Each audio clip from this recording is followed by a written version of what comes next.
Hey, hi, hello, welcome back. I'm Heather, or Miss Postal Weight if you're one of my students, and this is Pages with Postal Weight. I'm filming this video to say thank you, and thank you, and thank you. I'm so excited. I hit 100 subscribers this week, and I'm just overwhelmed and excited and grateful. This is my thank you note with 100 of Heather's top, mostly middle grade books. Yeah, that I'm just gonna share with you. But if that sounds good, stick around.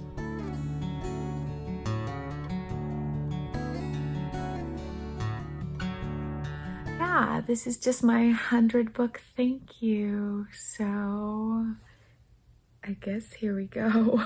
So my first one is middle grade and YA fairy tale retellings and twists. I absolutely adore this category. It's kind of my little happy place. I love retellings of fairy tales. These are some oldies but goodies. I have The Hero's Guide to Saving the Kingdom. This one is cute. It centers on all of the Prince Charmings and how they never get their own story. And so they kind of team up. It's hysterical. I have Rump, the true story of Rumpelstiltskin. This is an adorable series. There's a whole bunch of them. They all have like shrunk down nicknames for them. So Rump is the first one and by far one of the funniest ones. There's Red and Jack and Grumpy. And so you're in the fairy tale world. Chaos ensues. It's fabulous. The Goose Girl, this is Shannon Hales. It's probably got 5 books in it and they're all interconnected, but they're telling their own retelling of several fairy tales there. And then Cinder, fantastic series. If you've never read Marissa Meyer's Cinder series, highly recommend. That is a Cinderella cyborg dystopian right there. And every single one of the books kind of focuses in on a futuristic retelling, a whole different story, but with the characters that you would recognize. Where basically Earth is at war with the people that live on the moon, and it's fantastic. My next one, this is my all-time favorite go-to reads. Please no judgment here. If I'm having a bad day, if I just feel like I need, to feel like I'm home again, these are the books that I pick up. I've probably read all of them between 5 and 10 times. Like, they're just my happy place. Love, love, love. Chime by Franny Billingsley. I adore this book. It's steampunk historical fiction fantasy fabulousness. It has the best first line period of literature. Like, I use this one with my students sometimes to show them how fast you can hook an audience with it. Her first line, I've confessed to everything and I'd like to be hanged. Now, if you please.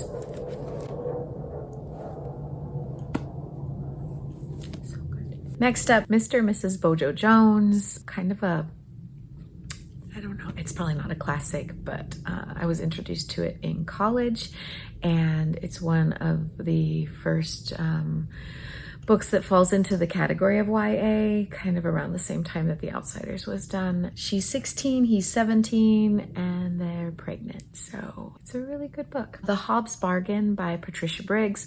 Patricia Briggs is actually one of my favorite authors. I go to her a lot. The Hobbs Bargain is kind of it's fantasy. This is somewhat of a Beauty and the Beast retelling in some ways. It kind of has that vibe. I love this book. I probably read it once a year. She's got magic. Magic's evil. People want to kill her, but the town's actually under threat from other people and they need her, so they're using her. The Hunger Games. I read that one probably once a year. I absolutely love it. Dystopian crack. I don't know. I love it. It's Jane Austen. Persuasion is my favorite classic of all time. I know a lot of people don't like it. Fight me. I think it's just the trope. I love that idea of a second chance, that people get a second chance at love. That's it. That's all. Okay, my next category is middle grade fantasy series to read instead of HP. These are fantastic. They have the magical elements that would probably appeal if the other series is something that you love. I only included the books on here that I've actually read in the series. I'm not really super good sometimes at finishing series, so sometimes we're hanging on to the end of those. I have Amari on here. I am reading the second one this year because of multiple things. But one of them is my name game, and oh my goodness, Amari's my A. So I'm reading that second book, this one. So fantastic series. If you have not started it or read that one yet, just think magical school meets the Men in Black. So good. The next one is the Nevermore series, Morgan Crow. So The Trials of Morgan Crow. The second one is Wondersmith. I think that's The Calling of Morgan Crow. And then Hollowpox, which is The Hunt for Morgan Crow. These are chunkers. They're worth every second of you reading them. If you like fantasy and adventure, oh my gosh, they're so good. If you have a reader in your house that's in the middle grade, if you yourself kind of can appreciate middle grade, this is done so well. And I think there's a fourth one coming out this year, and I think they're making a musical out of this whole story. So fun. Anyway, The Witchlings by Claribel A. Ortega. She's fantastic. What a fabulous author. But The Witchlings is so good. I am almost done with the second one. I'm actually reading it right now. It will be in my February wrap up. The premise of this one, you have these 12 towns of, magical witches, right? When they're 11, I think when they turn 11, they have this ceremony, and they're categorized, they're put into their houses, and you always have some leftovers, and they're called the spares. And usually they get their magic kind of limited or shortened or cut down, and they're kind of ostracized. And there's this element of everybody feels like they're better than the spares kind of thing. Well, this group of spares is going to make you rethink everything. And so the first book starts with 7. It's fantastic. You're fighting everything. Perfection. They're fantastic. So good. And finally, this is my favorite middle grade series, fantasy of all time. It beats out Percy Jackson. It beats out everything. It's so good. This is the Magisterium series. It's extremely underrated. It really needs to be lifted up more. It is a secret magic school. You have to go through these trials, and the first one starts with our main character, who basically is trying his hardest to fail the trial. Yeah, and despite his best efforts, he's definitely chosen to go. Has a lot of awakenings and interesting things happen. I'm not going to say anything because the twists and turns in this series is fantastic. Chef's kiss. The authors are people that you would know. We have Holly Black and Cassandra Clare. They teamed up. They're short. They're perfect for middle grade readers. I actually have read this one with my class in years past. So good. So good. So anyway, highly, highly recommend. These are books that absolutely shattered me, left me hiding under covers, crying a lot, just books that have not left my brain no matter how long ago I read them. Mad Honey by Jodi Picoult and Jennifer Finney Boylan. I read that one last year. The Mirror Season. This is by Anne-Marie McLemore. Please go into all of these checking trigger warnings. You need any kind of knowledge beforehand. So yeah, let me preface that. Please check before you read any of these books. They are earth-shattering. Simon Sort of Says. I'm going to talk about that one in a video this month. My January reads. Monday's not coming.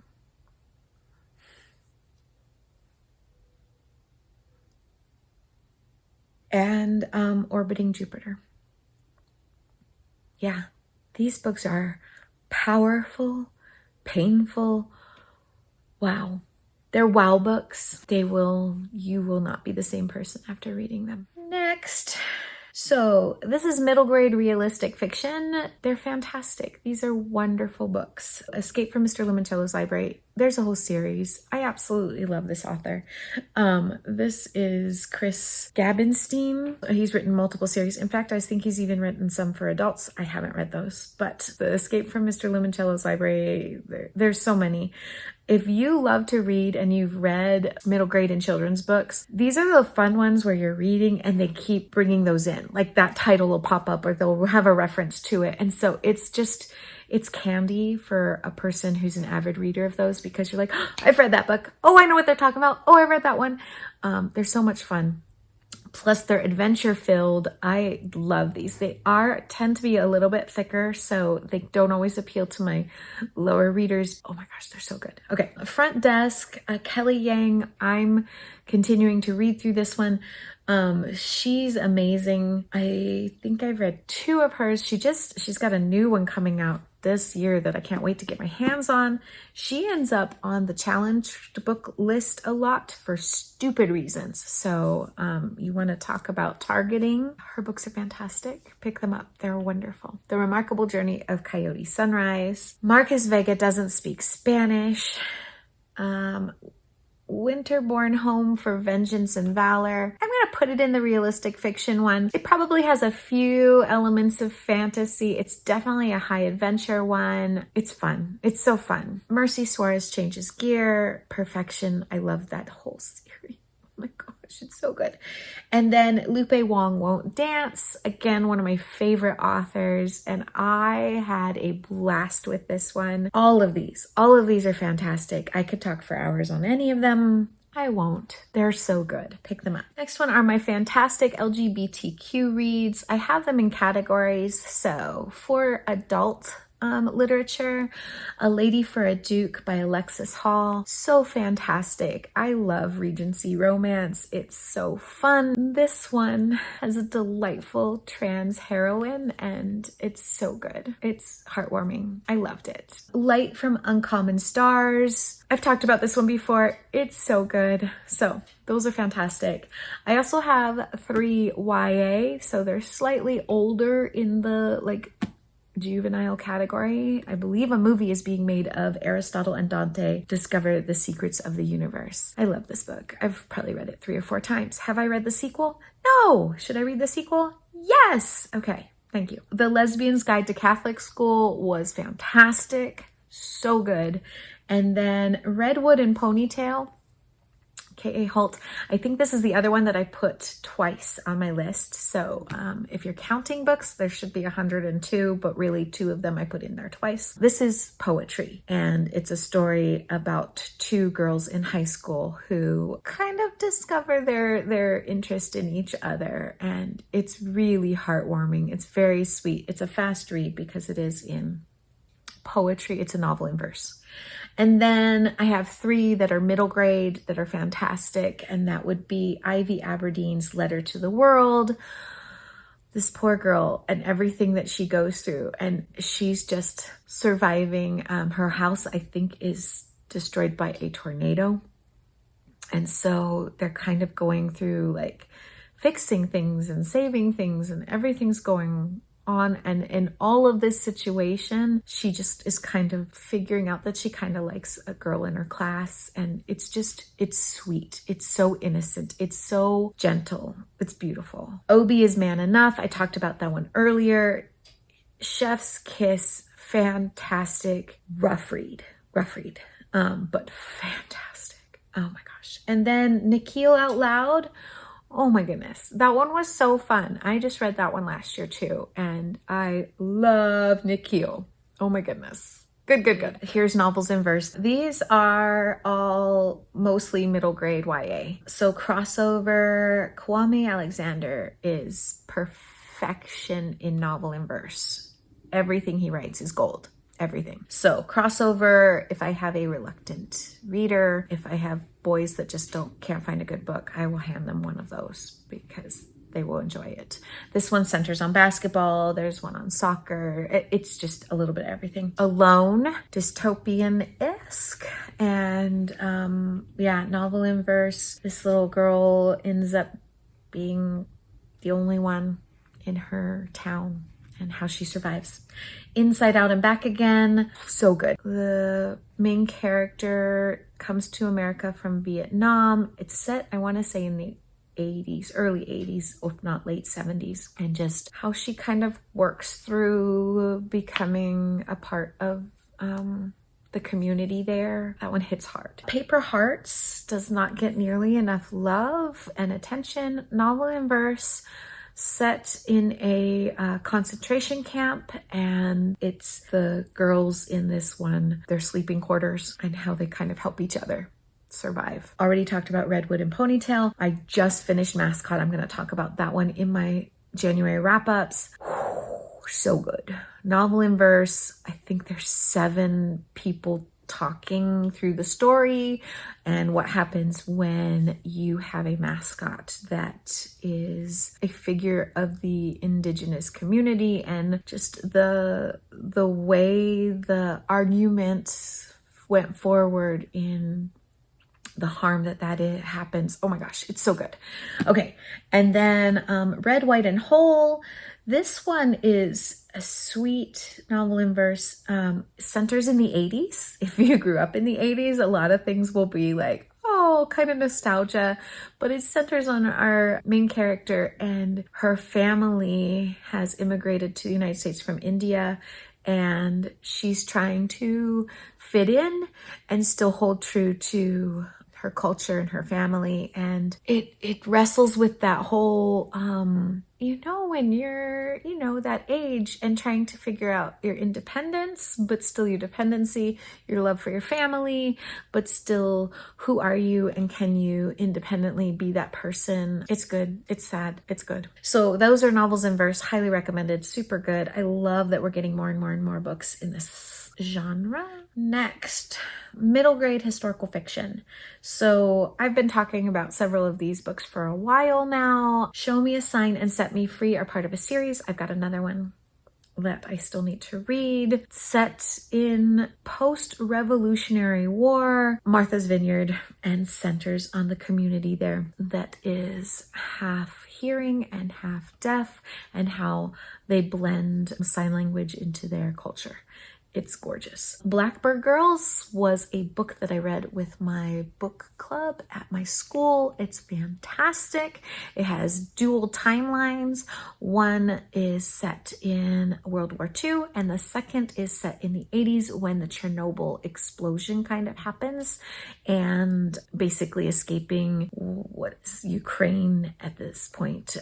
So leaving that, it's tied very well together. It's beautiful. It's a great book. It's a super great book. The Lions of Little Rock. It has been years since I've read that one, and it still sits with me. It is still a fantastic book set in the 60s, and we are kind of centering civil rights. And then The Night Diary, also read with my book club this year, and this one centers when India and Pakistan separated and how people had to move. Like they were forced due to religion to pick a side and to travel.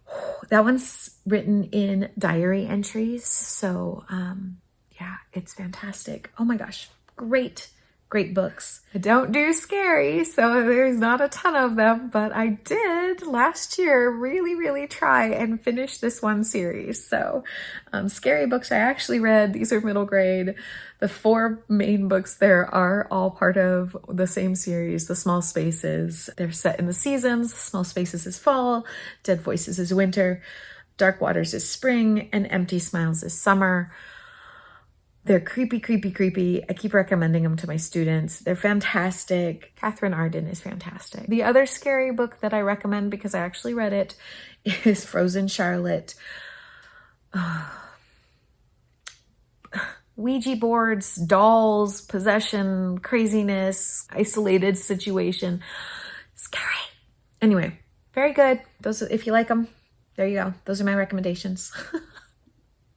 No. Middle grade Indigenous authors, just lifting up a few that I've read this year so far. And by the way, Mascot that I mentioned earlier also falls into this category. The Storyteller by Brandon Hobson, The Barren Grounds by David A. Robertson. I am talking about that one again here shortly in another video. Healer of the Water Monster, Brian Young, which I did not know was a series, and the new one's coming out and I'm so excited. So all 3 fantastic books with own voice authors. Love it. If you just need a feel-good read, something that is going to make you smile and happy and heartwarming, here you go. 2 of these are adult fiction. Restart is obviously the middle grade, Gordon Korman. This is my go-to, love it, hand it to any student who's a reluctant reader, because it is a little bigger, like reading it with them wouldn't be a bad idea, but it's fabulous. What happens when the biggest bully in the school gets amnesia, can't remember who he was or what he was like, and he's making different choices now. The House in the Cerulean Sea by TJ Klum. It's a hug. It's a hug between covers. It just is. I loved it. And it's got a second book coming out. And The Wishing Game, I just read that one recently.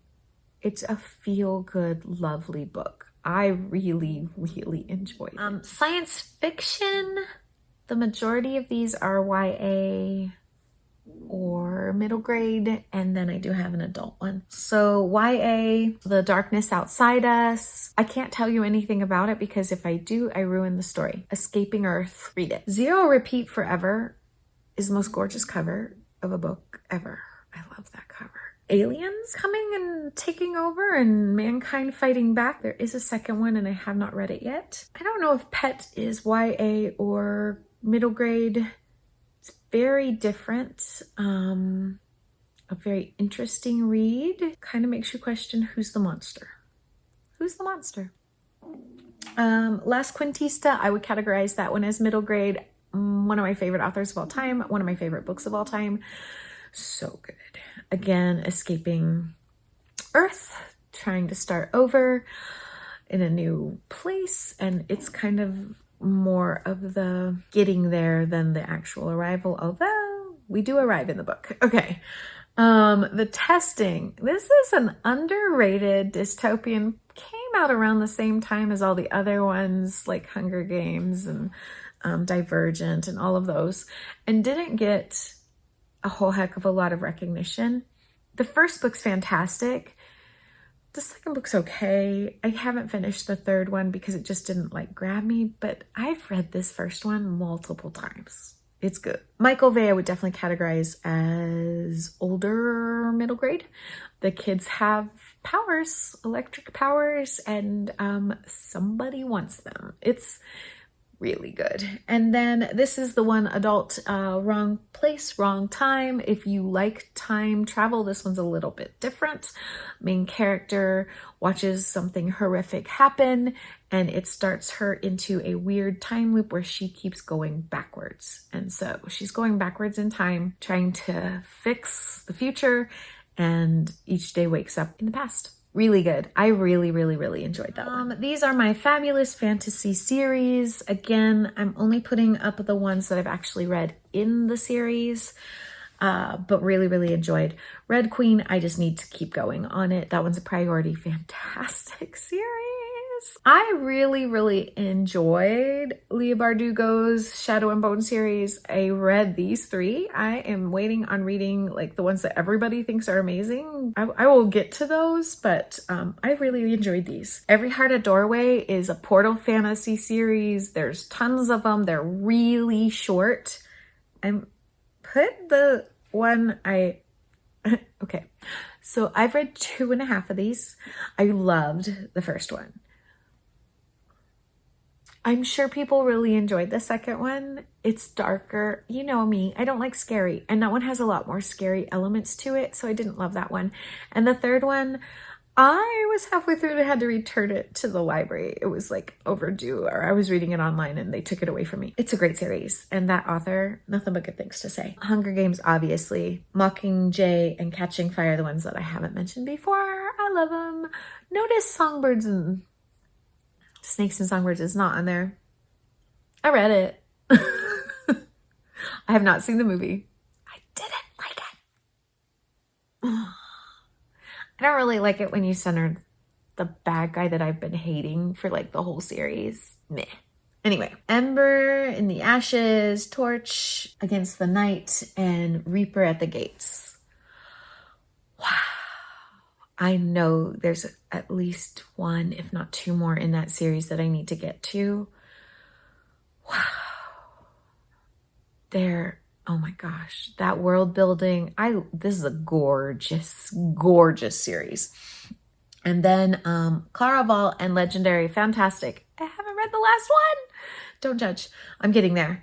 And then probably one of the most underrated, fantastic, it's YA series, fantasy. It's got some time travel in there, so maybe it's science fiction fantasy. I love this series.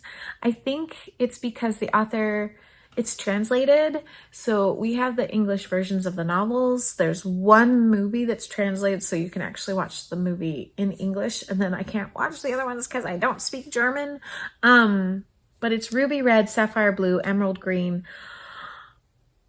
So good. Romance, time travel, secret societies. So good. Okay. Anyway. Graphic novels. These are for middle grade. This is a new one for me. Probably only in the last 2 years have I really started to appreciate and read graphic novels. These are some of my favorite graphic novels that I've read in the last 2 years. Most of them have a series. If I haven't read the rest of the series, I did not include the book on here. So The Witch Boy, wonderful series. I need to keep going with it. And I've had so many kids who've really loved this book, and the drawings are gorgeous. The illustrations are fabulous. Drama. My kids keep rereading that whole series, and this is the only one I read out of it, so I need to read those. Heartstopper, I have read 1, 2, and 3. I need to keep going. Just have to get your hands on them, and oh my gosh, they're impossible to grab from the library. So, New Kid, so good. There are now 2 more in that series that I need to read. Super great books. Again, New Kid is always on the banned book list. So if you're looking for a banned book to read, highly recommend. Super good. So good. Okay. And then I absolutely adore this series. I have them in backward order here because they actually start Awkward, then I think Brave, then Crush, then Enemies, although Crush might be before Brave. So super cute, really, I feel like really accurate portrayals of middle school. Like really accurate portrayals of just human emotions, what it is when you really do feel awkward in the situation, or you don't know how to handle the situation, or you're trying to like figure out what you're feeling in the situation. All of it. It's so realistic. It's so good. So highly recommend all of those. I feel like they're really underrated. I used to adore classics. I used to read them all the time. I don't as much. I still have some, and there's definitely some that are still on my list. I just kind of have a love-hate relationship with classics, and the reason being, who's making the list? Who's designating who as classics? Who had access to publishing? Like, I just have some qualms with where we're coming from when we make a list and say that's classics. That being said, here you go. The Outsiders. This book is probably one of the first that you would categorize as young adult novels for that age group. Like, it's when we finally said, hey, you know what? There's a whole group of readers that we're missing. S.E. Hinton was like, I need books for me. So she wrote one. It's from the 60s, 70s, right? And it still resonates today. Hand a middle schooler this book, and so many of them will see themselves in it and fall in love with this story. It still resonates. It's that good. It's so good. The Scarlet Letter. I know that's a weird choice. I do. I read it in high school and absolutely hated it. Hated it. I read it again in college and I don't know, it resonated with me. I found such a love for it. It's a weird one and I probably should go and reread it and see if I still absolutely love it. But to this day, I think about that book. So yeah, that's a classic for me. Shakespeare, you could probably put anything from Shakespeare on this list. I'm a English major. I'm a literature teacher. I'm a reading teacher. I have a very soft spot for Shakespeare. But Much Ado About Nothing, I just love it. I love it. And the movie, fantastic. Anyway, and Little Women. Ooh, I took Persuasion off of here. Interesting. I might have too many books now. Little Women is fantastic. What a great book. And obviously Persuasion should be on here, but it's not. Here's my Just for Fun series that I enjoy. There's no literary anything here. It's just my brain enjoys these. So there. I read all of the Bridgertons years before the series came out on TV, and I absolutely love the series on TV. Love it, love it, love it, love everything about it. But I've been reading Julia Quinn's books for years. I've loved them. There are pieces and parts that have some problems with them, but I love them. I've read this series. I've read the series that comes before it. I've read the series that goes like with other characters and branches out. So good. So they're just fun. Love them. Gail Carringer is such a great author and she writes some fabulous books and she has so many different series and she does it in, okay, if you like steampunk, if you like historical fiction, steampunk romance, find this author. It's so good. So this particular series, the Soulless ones, I've only read a couple of these, but they kind of follow a main character who doesn't have a soul. And you have vampires and you have werewolves. There's so much. Anyway, she does a fantastic job. Yeah, just so many different series that she writes. Anyway, and Patricia Biggs, like I said, she's one of my favorites. Urban fantasy, werewolves, I love it. Sorry, I do.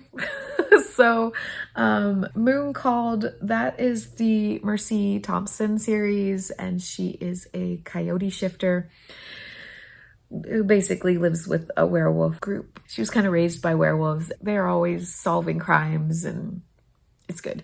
And then the Cry Wolf series is the Alpha and Omega series, kind of a branch off from the Mercy Thompson series. They're characters that were in there that come up now in their own series. That is a fantastic branch off. They're just for fun. They're nothings. Yep, they're good.